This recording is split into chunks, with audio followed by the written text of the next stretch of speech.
I'm Renee, Manager HR and Talent Acquisition here at Southwest Healthcare, and I'm here today to present to you three key issues that we need to be mindful of over the next 5 years.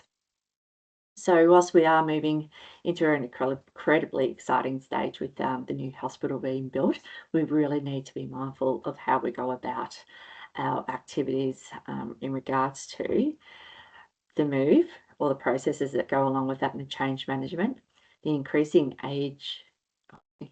population and aging of our community and the services that we provide to them, and also the financial constraints that we're going to be up against. So I'll go over these today and provide some recommendations at the end in regards to how we can hopefully combat that. So the first key risk is the move to the new hospital. So everyone's very excited about the big build. Um, with this, we need to ensure that our leaders are capable of taking everyone along for the journey. We've done a lot of work in this space over the last few years, so we want to ensure that they, one, are on board and also get the staff on board because it's going to be a big uphaul and there's going to be a lot to do. So with that, obviously our culture is going to evolve and hopefully strengthen. So moving to expanding services, expanding the workforce, it's going to be a different era for Southwest Healthcare, and our culture needs to come along for that ride too. So yes, we're going to ensure that we honour the past, but also start creating new stories for the new hospital. So as we said, the leaders are going to be important. We need to ensure that we've got the work processes around that to be able to move around a new hospital and ensure that our services are consistent. So we need to start early, start planning, get the right people on board to get all of those processes up to date, and so everyone feel confident and comfortable in making the move. And also, we'll have to increase the staff, so our services will increase. The building's increasing, so we're going to have opportunity to do more. And this is going to be key in terms of what workforce planning. So we're going to start in regards to getting that sorted and understand exactly what the markets are like in the space to ensure that we can service the new facility and the old. The next key issue or risk is the increasing population and the ageing work community. So, we've got new services that will be coming on board. The ABS stats and then the health stats data provide us with exactly what's going on in that population. We can see that over the last 5 years, the population here just in Warrnambool has increased by 5%, and across the region it's going to increase again by another 6%. So we need to ensure that we've got the right services at the right time for this community and ensure that we're meeting the needs. Also, our population is aging. We need to, help not only our inpatients but outpatients ensure that we've got the home in care facilities up and running as well. So, getting our district nurses and more other allied health support services delivering at the home front, where it's a familiar environment for our older population to get that treatment and that care that they need in home. And also, as I mentioned before, the increase of workforce. So we need to, again, leaders need to show that leadership and make sure that we're looking at our succession planning, building the workforce, targeting the right areas in terms of what services we need, and really planning that out for the next 5 years as to how that looks and how we can build the required works and staff that we need for the build. And the final one, I'm not going to say that this isn't a problem, but we all know that financial constraints are going to be an issue. We're not getting any more money from the government, so we really need to ensure that our ESG processes are sound. So, especially with the environmental, our procurement processes and governance around that, ensuring that the decisions that we make are long-term sustainable and it does allow us to keep on growing. We need to ensure that our workforce investments are fair and equitable, and that's meeting the healthcare requirements for the community. And governance, I can't stress this enough, governance is the number one. So we need to ensure that we are being transparent, accountable with our financials, and making sure that we are following all the required Victoria public service requirements in that space. So there's going to be threats and opportunities. Hopefully, the threats in terms of, we don't want to lose our clinical services to other regions. Yes, there's a push for more metro local network services to come together. We've got the Southwest one here, and we see a huge opportunity to be able to provide care closer to home for our community. If we do lose services, we'll lose our key staff. So we've seen over the last few years that it's hard to bring in specialised, experienced nurses and doctors. We've started to build within. We want to ensure that we've got good succession planning, providing the development opportunities for them here, and providing the services that supports them, but also our community. And lastly, if we lose services, we lose funding. And that's a no-brainer. It goes hand in hand. So the opportunities, as I said, we've got the Southwest local network just starting up, centralising services. So that is key for us over the next 5 years. Building that clinical and support services for the region, really being, the top of our game, planning that out, ensuring we're making those right decisions when it comes to investments, not only in our infrastructure services, but our workforce, building that leadership pipeline in regards to succession planning, development, and, growing within. And then hopefully we become an even better employer of choice. So we know that we're the biggest employer in the region.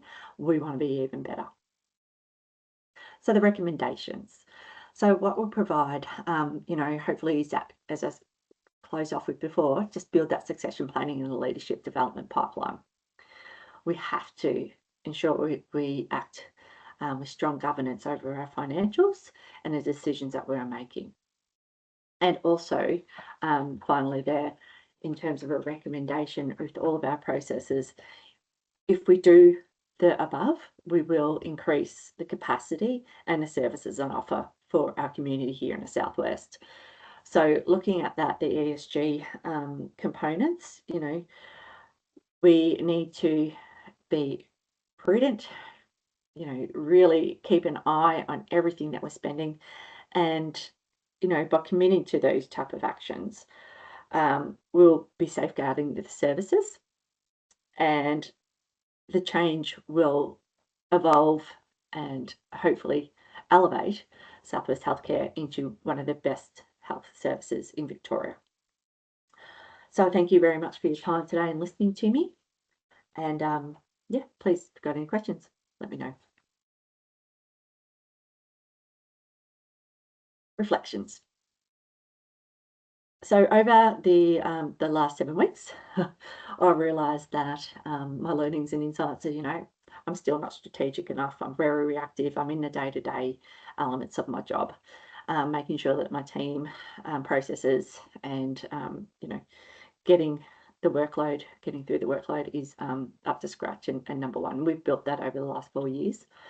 But I can see that I need to go back and look at my other units and see what I can incorporate into making a more strategic headspace move for the next couple of years, especially with our build that's going on. It's going to require a lot of change management planning to make sure it all runs smoothly. So how the information of this unit can use governance. I've seen in a number of projects that we've tried to get off the ground here that governance has been a huge issue. We've got our own internal governance, but it's other services that we work with that might be a bit lax in that space, and there are certain requirements that we need to follow. So that's been an eye-opener just to see that. Risk management. In everything we do, we need to make sure that we're making the right decision at the right time for the right, right reasons. So that's been another highlight for myself. And the stake manager and the stakeholder management. I know my key managers and exec quite well. Now it's time to lead and guide them through the change and make sure that we can get through it together and make this place a whole lot better. So my strengths, managing change, that's a no-brainers for me. I can get in and assist managers do that. I understand where they're at, what the concerns are going to be. We go through that at the initial stages of the planning. So using those skills throughout my those processes is key. And I'm authentic. They know what they're going to get, and they come to us and myself now for advice. Where before I started 4 years ago, they did not.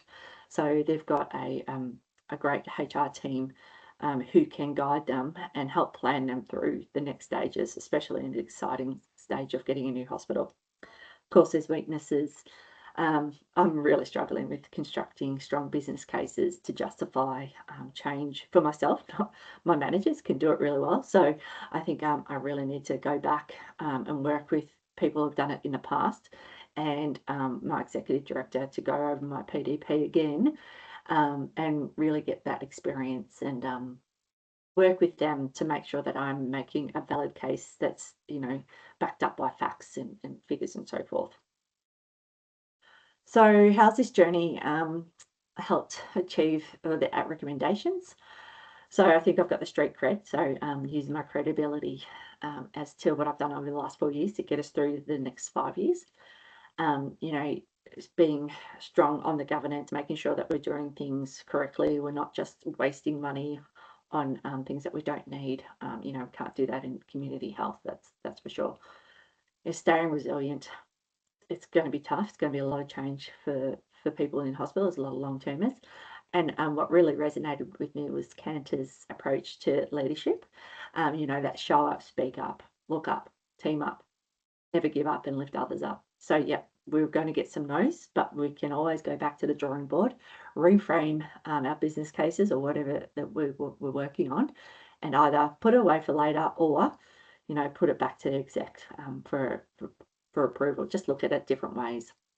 So really work out options and timings around that. And as I keep on saying, I need to be more strategic and less reactive. So I would love it for public health to be able to be proactive and get some great systems in place. But again, we need to follow our governance structures. Our financial decision making needs to be sound and credible. So, hopefully I can use that, the skills that I've got, and the frameworks and theories from this course, this unit, but the other units that I've completed as well. So thank you very much for taking the time for listening to me and going through my presentation.